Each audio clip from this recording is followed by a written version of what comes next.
Conflict and Courage, the devotional. The reading for today is entitled Rebellion in the Camp, April 12th. These men are arrogant and presumptuous. They think nothing of scoffing at the glories of the unseen world. 2 Peter 2, verse 10, Phillips Version. It is hardly possible for men to offer greater insult to God than to despise and reject the instrumentalities he would use for their salvation. In the rebellion of Korah is seen the working out upon a narrower stage of the same spirit that led to the rebellion of Satan in heaven. It was pride and ambition that prompted Lucifer to complain of the government of God and to seek the overthrow of the order which had been established in heaven. Since his fall, it has been his object to infuse the same spirit of envy and discontent, the same ambition for position and honor, into the minds of men. He thus worked upon the minds of Korah, Dathan, and Abiram to arouse the desire for self-exaltation and excite envy, distrust, and rebellion.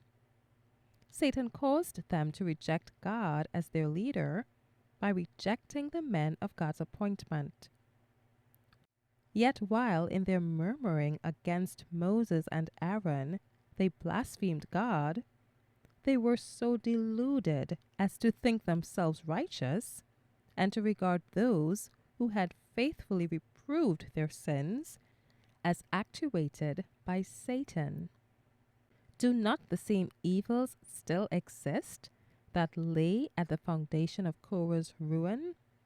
Pride and ambition are widespread, and when these are cherished, they open the door to envy and a striving for supremacy. The soul is alienated from God and unconsciously drawn into the ranks of Satan. While endeavoring to destroy the confidence of the people in the men of God's appointment, they really believed that they were engaged in a good work, verily doing God service. It is by sinful indulgence that men give Satan access to their minds, and they go from one stage of wickedness to another.